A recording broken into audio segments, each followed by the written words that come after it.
You had this incredible winning streak. What was that like for you? Because was that just in you since childhood that you were either trained by others to win, or you personally believed? I mean, I've never been in anything like that, so I'm curious what that's like. Okay, so initially it came from a really desperate place because, my father worked long hours. I'm adopted, so I felt like a throwaway child. And that was kind of playing in the background. And so if I could be thrown away once, I can be thrown away again. And so with the diving, my father got really involved in my diving. So I had in my head, in order to be worthy of being loved, I had to win. And so it came from a really desperate place. It wasn't healthy. And so, so that was, it did come from a desperate place, because I was trying to, gain worthiness of being loved. And then the experience of that must get magnified when you've got all of these people in the public arena rooting for you, and the pressure, I guess, changes from familial to me versus the world, or me in relationship to the world. Yeah. The other thing that that really pushed me too is early on in my diving career, Dr. Sammy Lee coached me to my first Olympics, and he always said, "You're only as good as your last competition." And so you always had to continue to prove yourself again and again and again. And so that, became really important to me.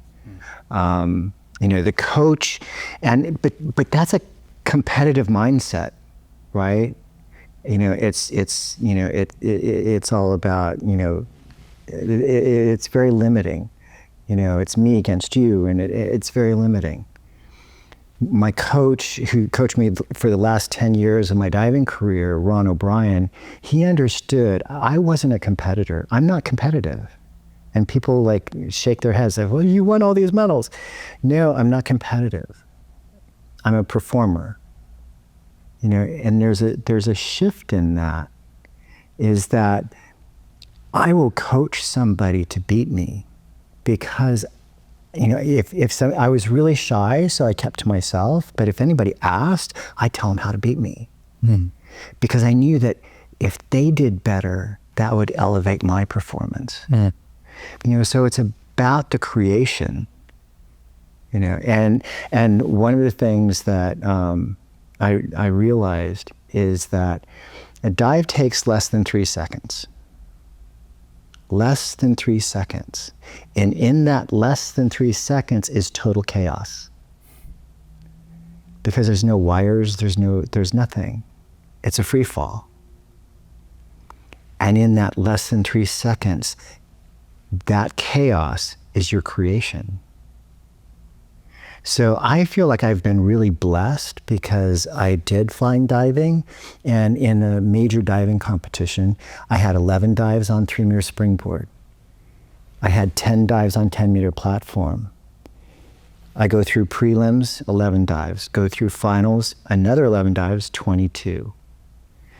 10-meter platform, I have prelims and finals, so that's 42 opportunities to practice peak performance.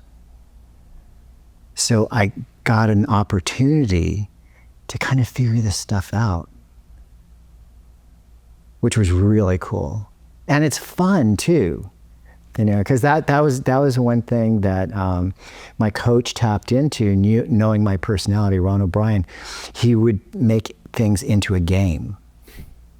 In order for me to break 700 on 10-meter platform, which was, a huge milestone. That was like the 4-minute mile, I had to average 8.5s or better on all 10 dives that I executed.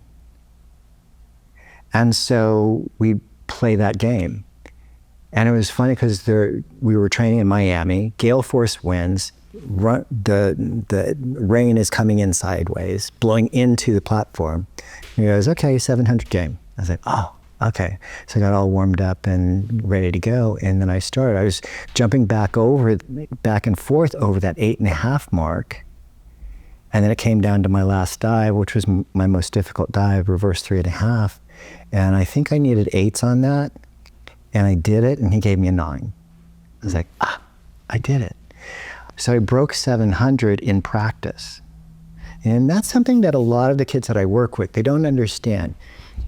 If you want to break world records, you're going to do it in practice before you do it in front on the world stage. Yeah. And you have to train that way.